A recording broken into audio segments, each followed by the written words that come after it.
Welcome to the channel and Medieval Kingdom Wars, and this is going to be a hints and tips video for getting started on the campaign in this game. Now before I get into the gist of the video, a couple of disclaimers. The first one is probably pretty obvious. This game is in early access. I'm recording this in the first part of October 2017 if you're watching this in the future. Update 30 has come out. Now this update has fleshed out the main campaign, but there are still some bits and pieces missing, some stuff to be balanced. So if you're watching this video in the future, be aware that some things may have changed. In fact, I can guarantee some things will have changed. Now the second part is that the hints and tips in this video are going to be pitched very much at the new player or someone who's just wants to know what the campaign's like and how it fleshes out because they're thinking about buying the game. This is by no means advanced tips for people to win the campaign. This is just very much concentrating on those first steps when you start a new campaign, how to get started and how to kind of build up your initial power base. I mean, later on I will do some other videos on the more detail of what you call advanced tips, but this is very much the basics, guys. However, having said that, if any of you experienced players watch it and feel that I've missed something or that there's something you want to add, feel free to add it in the comments, because I'm not claiming to be an expert on this game. I just want to give people a feel for what you need to do just to get started, and that's the purpose of this video. Now this video is going to consist of three parts. The first part, I'm just going to talk about the campaign and which faction to select. Then I'm going to go into major kingdom with a fortified city and just talk about how you would get started. It'll probably be France or England. And the final part, I will choose a faction with a multiple settlements, just so I can talk about the strategy for that. It'll probably be Ireland, actually. I think Ireland's a good start to demonstrate what I want to do. So how do you get started? Well, it's quite straightforward and simple, guys. You just click campaign here and you get these 9 slots. Each slot represents a separate campaign, so you can have up to 9 active campaigns at any one time. And across the top here, if you can see Ireland, this tells you how much silver you've got available on that campaign left, how much you've been spending. 1750 is the start amount for a medium campaign. January 1336 is the start date for a new campaign, but you can see here with Ireland I've actually gone to April 1336. The reason they all look around the same date and the same amount of cash is that I've been opening up campaigns at the moment just to prepare for this video. I've got 2 slots up here for new campaigns. Top right here is the button that takes you back to the main menu, and of course if you fill up all 9 slots you can click here to remove a campaign. And to select a campaign, all you've got to do is just click on this window. There's no confirmation, so I won't click on it to demonstrate, because it would just take me into the Ireland campaign. And to start a new campaign, you just click here. This window consists of 2 sections. The big panel in the center here is the overview of the kingdom that you select down here. And across the bottom there are 14 playable kingdoms. Now if you're watching this in the future, there might be more, because in the roadmap for the development of the game there is a plan to expand the current campaign map, and I'm assuming that will result in new kingdoms being added, probably towards the east of Europe, because the current campaign covers the Western Europe. Now before I talk about the individual kingdoms across the bottom and which one to choose when you're playing, I'm just going to give you guys a little bit of background associated with here. Now I've selected the Kingdom of England, and I'm just going to read the history at the top here. Despite a history of dominating Europe, England suffered painful setbacks between 1200 and 1260 as one weak king after another surrendered their provinces on the continent of Europe. But in 1330, resourceful young Edward III came to power, and now in 1336 England is plotting the reconquest of her ancestral French provinces, even while dealing with an invasion from Scotland and working to forge alliances with the other great states of Europe. And the starting location is Dover. Now if you are familiar with English history, you'll be aware that Dover is not the capital of England. That is not the seat of the king, not even back in the 1300s. So why are you not starting in London? Well, the scenario for the start of this campaign is that you are not Edward III. You are not playing the King of England. What you actually do is you start off as a minor lord, and your first objective of the campaign is to build a power base. Now, I'm assuming that as the game develops and they introduce diplomacy and probably other aspects of the game, there may be a mechanic that may let you become King of England, so you'll be able to usurp Edward III. So the way to think of it is that you are a minor lord who are carving out your own kingdom in England. So at the moment this is just a starting position, but I'm sure it will develop in the future. Now below that you get the campaign difficulty, your battle difficulty, and it's easy, medium and hard.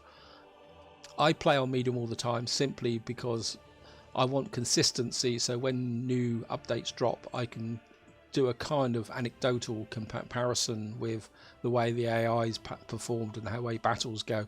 So that's the reason I play medium. Also, I think at the moment, even if you're new to the game, you can have a reasonable campaign on medium. There's still some more work to be done on balancing these difficulties. And of course this now leads me into the various kingdoms across the bottom, and as you can see here, there's no hint at all over which one of these kingdoms is easy and which ones are difficult, because these are not equal, and I want to emphasize that, guys. There is a big difference between the different kingdoms and their starting position.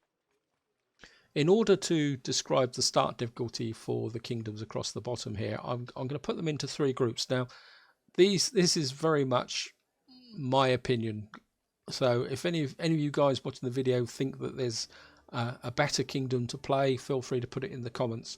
And the group I'm going to start with is what I feel is really for the new player or someone who wants to learn the mechanics, and these are a group of 5 kingdoms. That's France, England, the Holy Roman Empire, the Papacy and Castile. Now the reason I recommend these for new players is they all start with a single city. It's a fortified city. They've got a reasonable garrison, and that gives you a bit of time to come to terms with the mechanics of the game before the AI starts piling in with armies, and also that gives you a good chance to be able to defend your settlement. So new players, I certainly recommend you play one of those 5 kingdoms. If you want to be really certain, France and England are the 2 original kingdoms that when the game went into early access, and they are probably the most developed of the kingdoms, and so I would recommend starting with that. And now I'm going to go to the opposite extreme, and if I can find them, where is it? Poor old Portugal. Here we are, Portugal. Now Portugal is, along with the kingdom of Bohemia, are probably the 2 most difficult starts in the game. I'm going to be a bit controversial there, simply because I'll start with Oporto. Oporto starts with a level 1 hamlet, which is the lowest of the low, which means they've got a weak army, a weak garrison, and the capital, they start surrounded by some pretty hostile neighbours. So it's a pretty tough start if you don't know the game, because you've got to take a limited amount of silver, build your settlement up, defend it, whilst before you can even consider expanding. And Bohemia is the same, but that starts with Magdeburg and Leipzig, but with 2 level 1 settlements. So in some ways Bohemia is even slightly more difficult, although the neighbours don't seem to be quite so hostile as were in Portugal, because you've got to use the same amount of money as you would with Portugal to build up 2 level 1 settlements to a point where you can actually kind of expand. So that's the first kind of two extremes. There's the group where it's a nice easy start, you can get going, and I'm going to demonstrate France in a little while quickly just to give you guys an idea of the basic mechanics. Then you've got Portugal and Bohemia, who are the other end of the scale, and then between you've got the remaining kingdoms which have varying degrees of difficulty. And just for the purposes of this video in the last part, there's 2 kingdoms which are quite an interesting start. One is Scotland, because it starts with 2 level 3 hamlets, so that's gives you a chance once you've learnt the basics, if you want to start then learning on how to build up the hamlets, which is a different technique from the fortified cities. Scotland's a good one, and another one is Ireland, and in the last part of this video I will be going into Ireland to actually give you a demonstration on building up minor settlements, and that would be the longer part of the video. But what we're going to do this time is, when I can find it, is we're going to go to France, and you can see here, and this, I'm just going to go into the French campaign to give you guys an overview of the campaign itself and the basic what you would need to do when you first start a campaign. So here we are with France, and it says the Carpathian kings of France were humiliated in 1154 when their vassals, the Plantagenets, ascended the English throne and took numerous rich provinces with them. Now the house of Capet is dead, and the house of Valois has risen through the family intrigues of Philip VI. Their goal as ever is to forge France anew and perhaps even rebuild the fabled empire of the Charlemagne. With the Pope on their pocket and the law on their side, how can they fail? And of course they start with Orleans. Again, same as before, you are not starting as the Philip VI, you are starting as a minor lord who happens to own Orleans. And I think on that point, guys, I'm going to start the campaign. Now there is quite a long video introduction to the campaign, which I will skip over for the purposes of keeping this video short. But I do recommend that you actually do watch it if you are starting the campaign for yourself, because it does give you a little bit more information. It gives you a kind of floating overview of the campaign maps. Right, so what I'm going to do now, guys, is I'm going to start the campaign, and I will see you on the campaign map. Welcome to the French campaign map, and you can see here the map starts centered on Orleans, and there's no real fog of war as such in this campaign here. So what you will suddenly see is armies appearing on the edges here. But what does help you is you get these messages across the top that tells you which armies are attacking what. The one thing I don't like about this is the fact that if you miss them, there's no way of retrieving them, and it'd be nice if there was some kind of journal. It says they got important news. Oporto Kingdom of Portugal has fallen to an army of the Kingdom of Castile from Leon. And that emphasises what I was saying. Portugal very rarely lasts very long. They get attacked almost immediately. But back to what I was saying, guys, is it'd be really nice if there was some way you could open a window so you could see these messages, so that you could see the message when someone's actually on their way to attack you.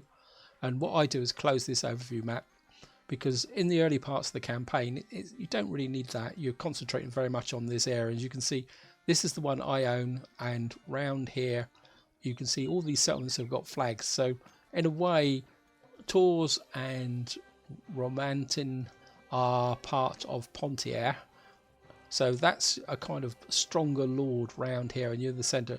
And if I click on here, this is a level 3 hamlet, and you can see the army here is 53. And I think even if I come out here, I think I can find you're level 3 and you're level 2. Even a level 2 is 46. If I show you the army, we've only got a level 3 army with a strength of 38, and you can see here all we've got is 7 hunters and 7 militia with some siege equipment. It's not particularly tough army. I mean, once you've got experience, yes, you can come and take this settlement, but when you're first starting the game, guys, just keep your army safe there until you build up. Now, above where the messages appear, you can pause the game, because remember, this is a real-time strategy game. It's not turn-based. And then above that, you see the seasons turning and the date. It's now April 1336.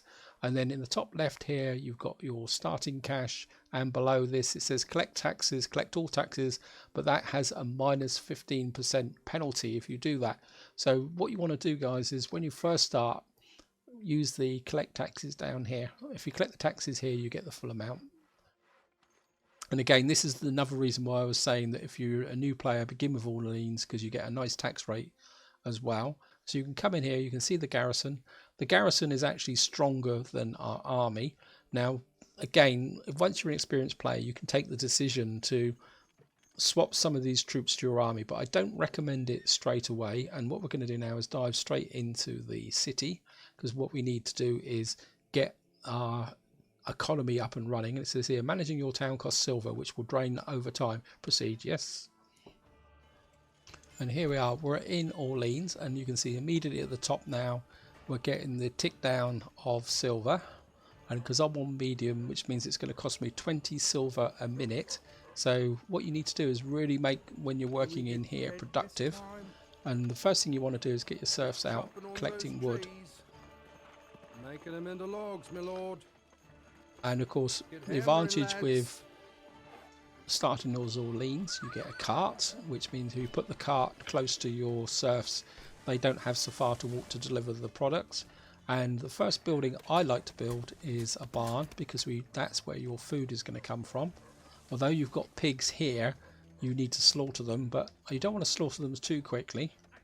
And the other thing I'd like to start off straight away is an iron camp, because you need iron, quite large quantities of iron. If I kind of show you over here, if we click on this building, you will see that to build a barracks you need 1,450 iron.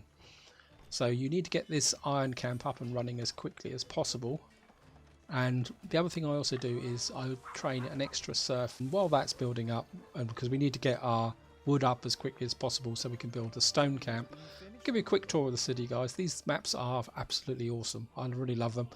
And what you see is the garrison is actually semi-intelligently placed around the defences. The siege camp will be out here.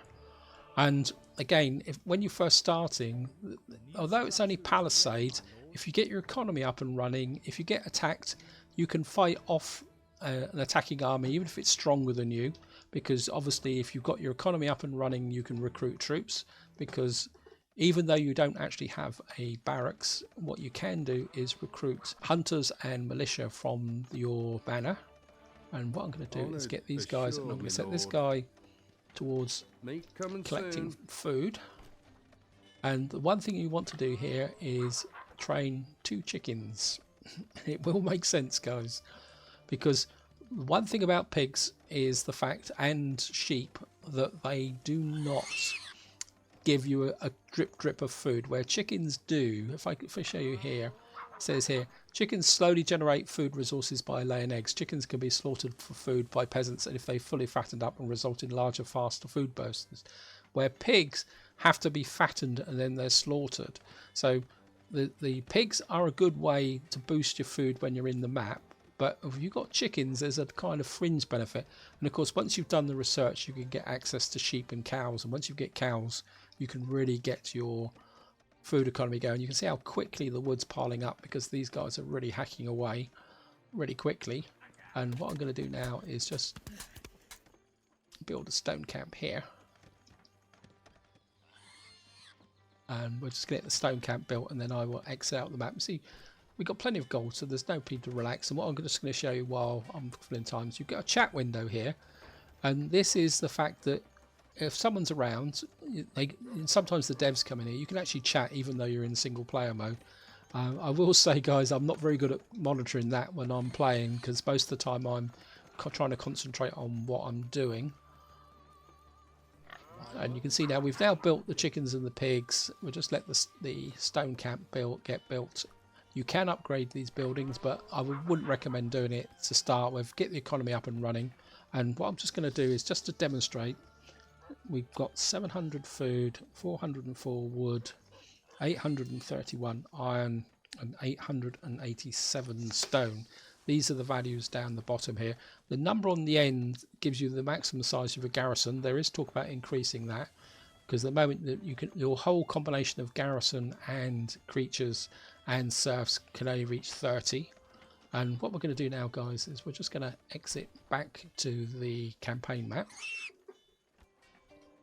And what I'm going to demonstrate now, and the reason I made the 2 chickens, is that you can transfer units, including chickens. Now, to transfer and recruit troops now, you've got to be close to one of your own settlements. And what I'm going to do is transfer a chicken and exchange a pig. I mean, you can put a pig back in like that. And of course, you can move the artillery. I'm still not too sure why a garrison starts with artillery, especially when the minor settlements, it just seems a bit pointless to me. In an army, yes, but I can't see the point of having a garrison here. And you can see the spare serfs. So this is the garrison, this is the army, and you can transfer. Now, why have I put a chicken into the army? Because chickens do raise food, and if you do get in a battle, you want to be able to start generating food straight away while you're building up. And you really want to get your serfs and all that out chopping wood when you fight a battle. So you don't really want to have a serf unit collecting food. So in the long-term plan, I know I'm deviating slightly, guys, is what you want in your army is cows and chickens so that they produce food straight away, because obviously if you're going to recruit troops, food is a key element. Now, just a few other points, guys, while I'm talking about it, is you can recruit troops from directly and it will cost you silver, and again you have to be close to the settlement. So what you can only do now, guys, is recruit troops based on the buildings in the settlement you're next to. So now I can only recruit militia, serfs, hunters, pigs and chickens, and all the rest is greyed out. So that's a new change that was introduced with update 30, but of course it costs money, and what you want to do is hang on to your money and don't actually recruit this way directly. And that also applies to, if I click on the building here, you can see now Orleans has 12 building slots, and you can actually build buildings this way, but you can see how expensive they are, and of course you need certain technologies to be able to recruit them. So at the moment we can only recruit the basics. We can recruit a storehouse, but there's no point recruiting there. We can get an archery range now. So what we can do now, and this is what I want to do, is we're now just going to shoot back into the city. And if you look down in the bottom right, you will see that I've actually gained 49 food, 40 odd iron, and I seem to have lost some stone. Oh yeah, and 70 odd stone. And that's because even though you're not actually in the city map, you will gain those resources. But the one resource you don't gain that much of, you don't seem to gain that much of, although, is actually wood. You've got to be in chopping wood to be able to get it. So that's the main reason why you get these resources up and running as quickly as possible, so that even when you're out on the campaign map where you're not spending silver on here, you can actually do it. And what I'm actually going to do now is, just to illustrate this point, we're going to come out here. I think we'll build it here. We should be able to build an archery range now. Actually, we can build a... No, we can't build a barracks yet. If you try and build a barracks, it will tell you we don't have enough resources. But we should be able to build an archery range. Okay guys, the archery range is nearly finished. I really like watching these animations build up. You can see here, you can watch this if you want, but... And it slowly builds up, and eventually, now it's built, you can see it's now coming down here. And what I'm going to do now is we should be able to train a couple of bowmen. And while they're building up, I'm just going to see if I can get... Do we have enough for upgrading? Just want to show you the upgrade. 1200, nearly there. We need 1200 stone. So, yeah. So, and what you do is you click on here, and that kind of instigates the building of... You can see now the animations will start as we turn this initial palisade into stone. They both built? Okay. And we'll just watch the animation a little bit more now, and you can see it's building up here. It's really, really cool. I really like watching it, but that's not the purpose of the video. So what I'm going to do now is just exit out. And here we are, guys, and what I want to illustrate is now is if I come here and transfer units, what I've now got is this bowman, which I can now put into this army. And this is the way you build your army up. You get the buildings built in your home settlement, in this case Orleans, and then you can transfer your troops backwards and forwards. In fact, what you could probably do is do this. Oh, you can't move between there. That's a bit of a shame. Never mind. And that is about it, actually, guys, for the basics of getting started. Very, very simple. We've been quite lucky. This illustrates that if you start as Orleans, generally the AI leaves you alone, so you've got a chance to build your army and start expanding. And this is why I recommend Orleans for new players. Oh, we got an attack. Okay. And they've attacked our garrison. I think I'm going to go with the auto-resolve. Now, the auto-resolve is... Our army's been crushed. Okay. Trim and tight to their midships, That's because they took on our army. And our garrison should be okay. That's a bugger. what I was about to say is generally because they attack the army, Carrick ready not to the set garrison. sail. Generally, the auto resolve tends to err towards the defending settlement. There we are. And this is the thing that does irritate me a bit, like this, because, like, I mean, I would fight this, but they keep attacking your army. Oh, we actually won. See, defeat. Why are we gaining wine? We shouldn't be gaining. There's a bug there, guys. You shouldn't be getting that if you actually get crushed. You careened And, Carrick and this is standing how ready. the AI kind of knocks you down as a settlement. And this is one of the kind of irritating things of the game. So you can see this Bordeaux army just keeps fighting my thing. And again, what I would like to see here is with an army is the ability to retreat. Okay, I'm just going to auto resolve this out. Yep. Unless that's what's actually been added to there. Let's just have a quick check. I think that might be a bug actually, because let's have a quick look at our steward. Because those items that are being added, no, it looks like they are being added to it. I thought they'd fix that bug with it adding. We've now got here, and the bright side of that is we can actually do a bit of research now. The way the research works is the fact that these items across the top are actually used in the research. From my personal opinion, the research is a bit unbalanced. Get here, and for what I would call basic research for getting your economy up and running, because obviously you get this, need to research this, then you'd research this, and then this would give you access to cattle and sheep. This requires just as much resources as a military one. And I mean, the way to do it, I mean, I'm going to finish this campaign up anyway. So you can see here, we need a wax seal. So we need to buy a wax seal. And now, if you're starting a campaign, I do not recommend doing this, because you can see how quickly our gold went down.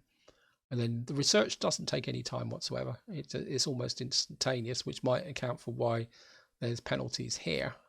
And what that done is actually opened up the research there. And of course, being in the research window, I've actually paused the game.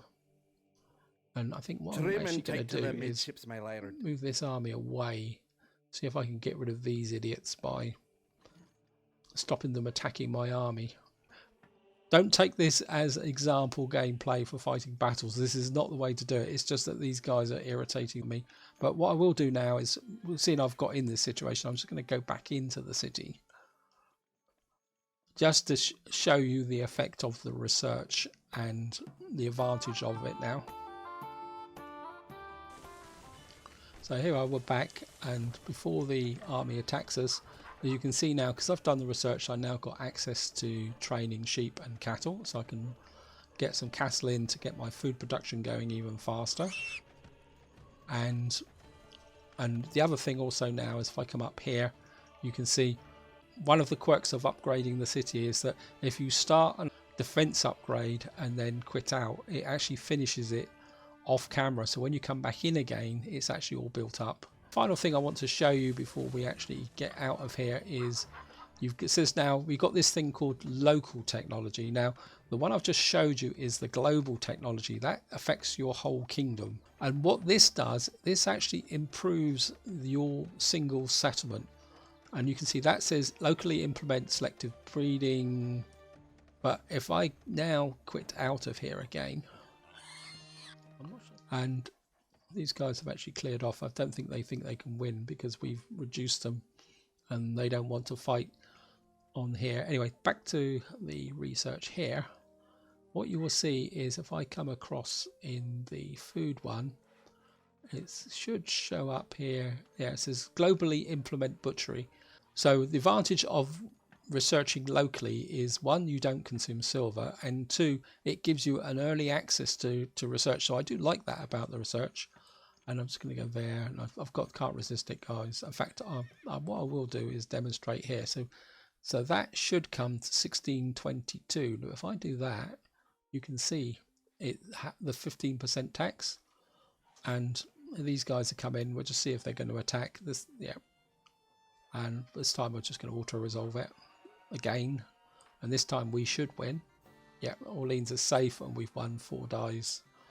But this is where I'm going to leave this part of the video. I think we've covered the basics, even courtesy of these guys attacking me.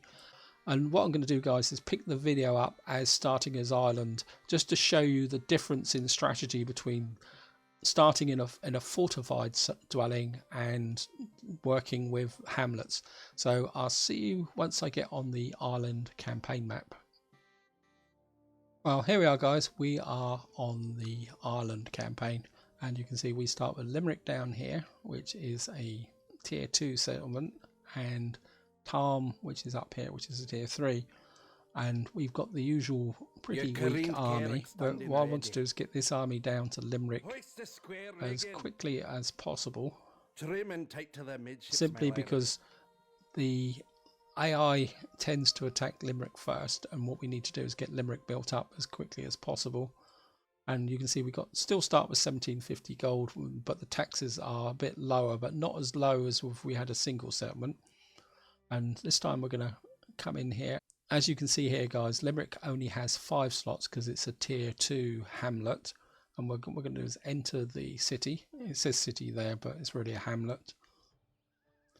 And here we are, guys. You can see here straight away we've got absolutely no defences. And even though it's a level 2 hamlet, it's got absolutely nothing built. So you start from scratch again. But what you want to do now is get your armies in position. And what you can do is put your troops into groups.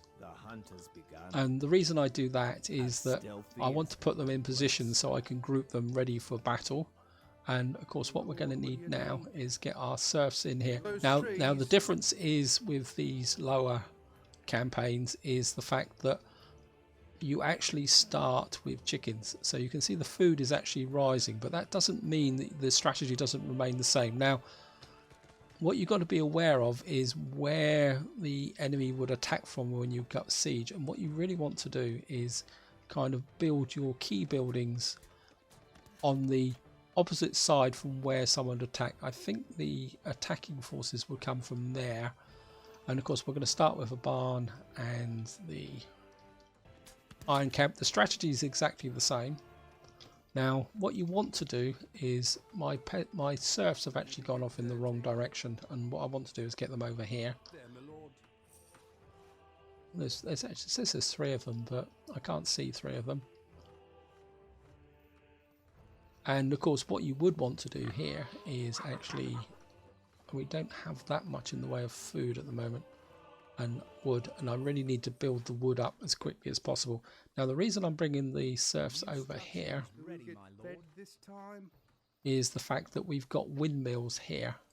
Now what windmills actually do, I seem to have a serf missing. Okay, and what I'm going to do is knock out a couple more serfs.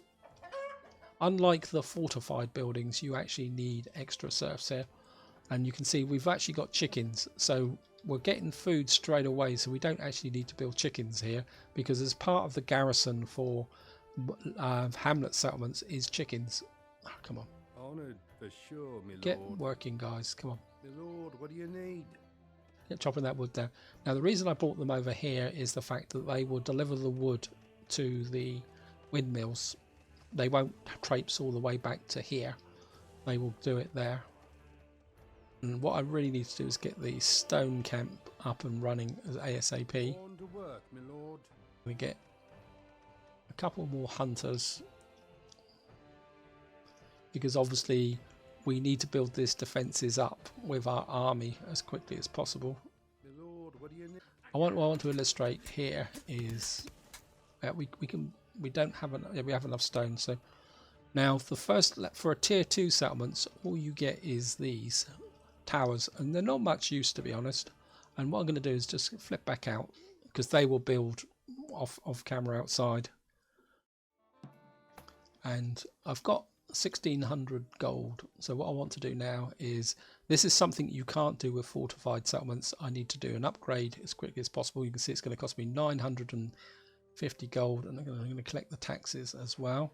And of course this time, because we got 2 settlements, we've got to collect them individually, and I do recommend collecting them individually because you don't want to pay the 15% tax at the bottom, because cash is crucial. And we just need to keep an eye out to see if anyone's coming our way. And what I want to do Your careened Carrick standing ready. is get a few more units into this army. And I could do with the chickens, but I'll put the chickens in here and swap those round. So we got that area there, and of course because we're managing 2 settlements, we need to get into here because we need to get this economy up and running as quickly as possible. And of course this garrison actually includes a battering ram for some strange reason, and again same principles. We're going to put the hunters over here and our militia over there. I won't group them this time.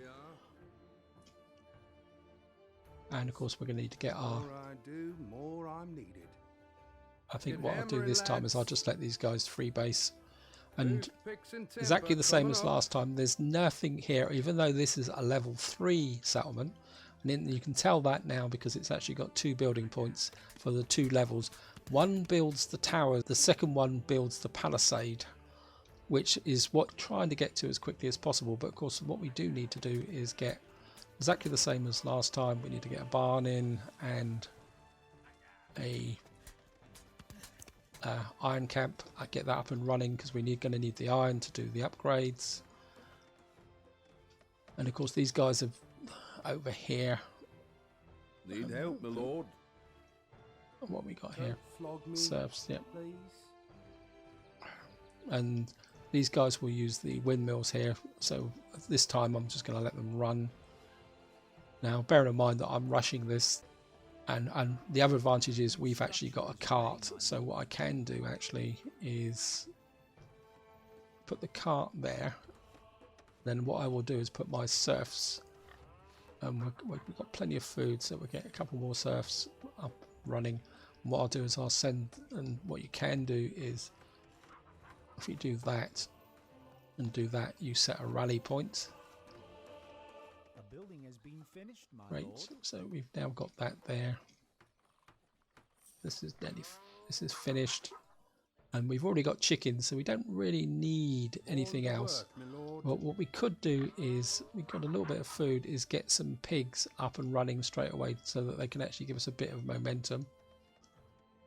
And I think that's it there. Our gold's ticking down. I need to keep an eye on that. And I think what I'm going to do now is just skip out. This is something you need to do when you're running 2 minor settlements, is you need to skip between them. And here we are, guys, again. I think we'll get these guys collecting wood again. My lord. Get them out chopping wood as quickly as possible. And you can see now, because I've upgraded the settlement, this one's already been built, but we can now actually go for the palisade here. That's actually, we can go for it. So, and the palisade now, quick trick, guys, out, quit, back in again, enter city. And there we are, guys. An instant palisade, and you can see the entrance always points to where your enemies were attacked from. That is a fix that was put in update 30. Ready to hunt. And of course what you want to do is get a couple of hunters up on here to get your forces built up. How are we doing here? Can I get my stone camp up yet? Number 23. Now the downside of having a palisade is the fact that this is another reason why I need to find my serfs. Where are my serfs working? It'd be really nice if you could actually find them.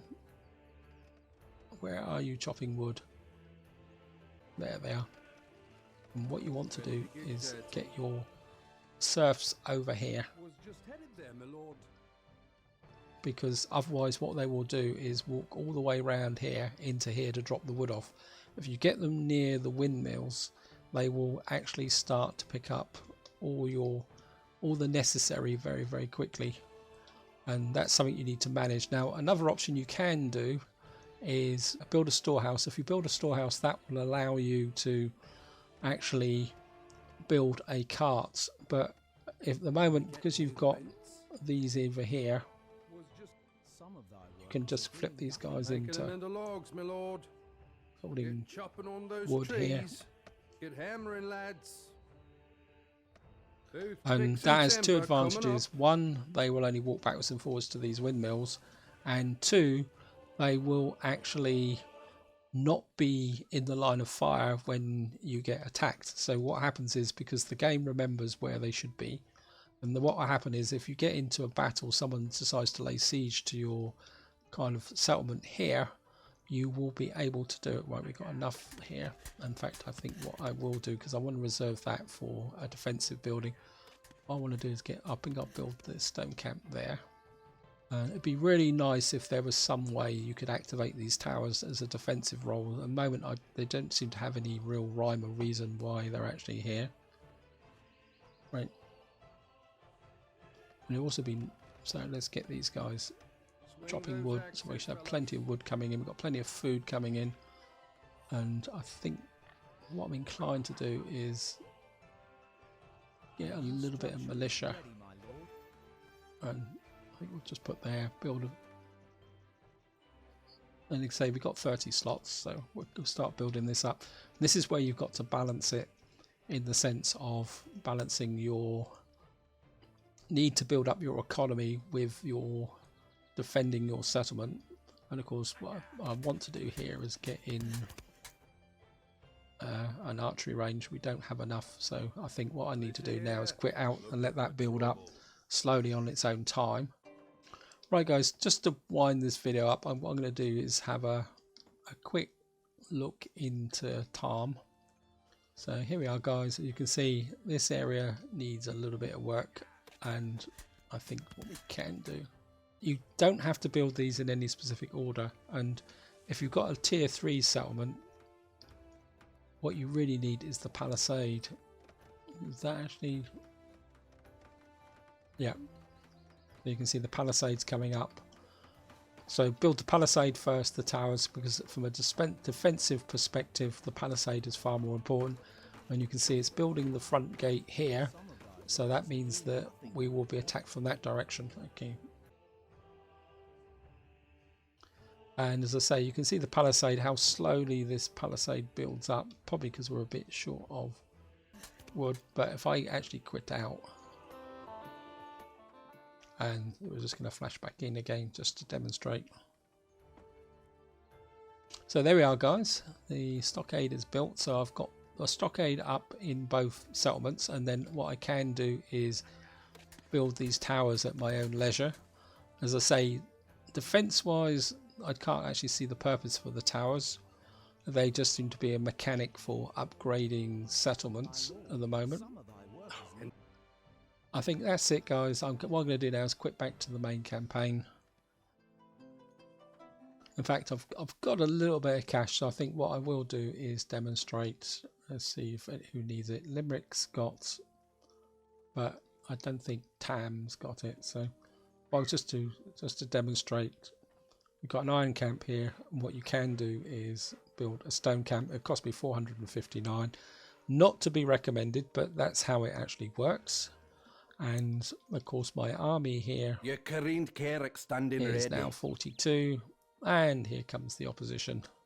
We're just going to round this video off with coming under attack. They always show up sooner or later, and they are a Norwich, so they've literally come all the way over from here. So the AI can be a little bit single-minded, and we're just going to auto-resolve that. We're probably going to lose. Yeah, and we have lost the city. All that effort, this Norwich army came all the way over here, and the dopey thing is my army's sat here, and I mean I can't attack them just yet, but just to demonstrate how to attack. Oh, that's the Limerick here. And the other annoying thing is, if I come in here, we initiate attack on launching silver across there. Oops, can't. We're going to auto resolve, but watch. Oh, we took it back. Okay. Victory. Nothing can So we've Trim and reconquered take the to their battle with an midships, auto my resolve, and these guys are back again. Oh well, looks like I've inadvertently given you guys a view of a battle map. You can see here that a battle map looks exactly the same way as a normal map, but they've obviously got a lot of troops down here, and you can see here attackers withdraw in 14 minutes, so I've got to hold them off for 14 minutes. But I don't want to do that at the moment, simply because obviously we're recording a video on basic strategy of getting started, the techniques, and of course the problem is we are slightly paralleled, and because we're actually defending. Oh, that's interesting. I can actually build. Maybe when you're defending you actually get the full entitlement of 30, when you're attacking you don't. Oh, that's interesting. I never knew that. But you can see that the opposition's coming towards us, and yeah, here they are. Clubs at 'em, boys. And a good way to do this is group them. Need help, my lord. Control 2. Looking to hunt your grace? And they can be a bit Ready to hunt Right. your grace. As stealthy as the antlered I stag. say the game can be a bit thick sometimes. Whistling arrows let loose. Right, let's get stuck in. I wasn't planning on doing this, guys, but we might actually win this. But I think my Looking for my a militias. fight, Oh we no, are. my militia's doing okay.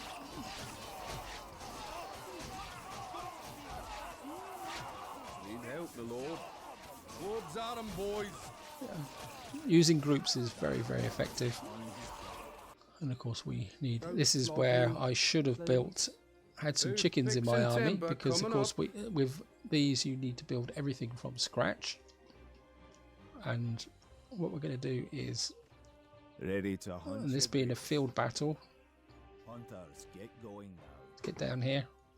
We might be able to Take the walk, lads. spoof this battle if we can get in quick enough before they can recruit troops. Okay, let's get down here. Okay, Looking to hunt your grace? if you can kill their serfs, their economy is paralysed, so it's a bit of a battle of attrition. Marry, they will not die well in this.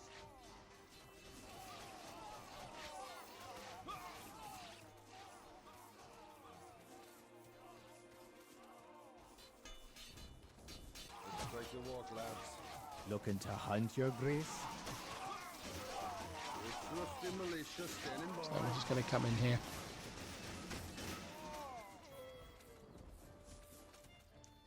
Right, Ready quick to one hunt your up here. grace. Grace. I don't know why you stood there. You can The just, hunt has begun. you can see we're counting down. So there's a time limit when you are attacked against a defender. When you attack, the time limit is your silver, but when you are attacked you just need to hold them off for a certain period of time, and then you win. Of course, if you go aggressive like I do, which is recommended when you've got the odds in your favor, simply because the AI has the ability to wear you down by attrition, because obviously they get buffs on their ability to collect resources. So when the odds are in your favor, get in. Do not let the AI build up resources. Guys can actually standing by. see, this is what Lad is gets me standing with the ready. siege equipment or these low level armies. And as you're actually attacking, there we are, we've won. The enemy army has been defeated. Go to the campaign map. Nothing can seem foul to those that And that is it, guys. You careened. They did attack this army, and you can see when your army fights they gain rank. And I've got to stop now, guys, before the next army comes in and attack. And that, guys, is an example of a campaign where you start with hamlet sized settlements, and in some ways they are slightly more interesting once you've got the experience to do it than actually the big fortified settlements, because obviously we can now work on building this up, getting some defences in here, recruiting ready to set sail. recruiting bowmen and getting some basic troops in, and then we can start going out and attacking. And of course, if we decide to attack Cork, which is a tier 5 settlement, which is, I think it's walled. I haven't actually ever attacked Cork. And we could then put our siege weapons to good use. But this is where I'm going to leave this video before I get distracted again. Hope you've enjoyed it. Hope you found it interesting. And until the next time, whatever you do, enjoy your gaming.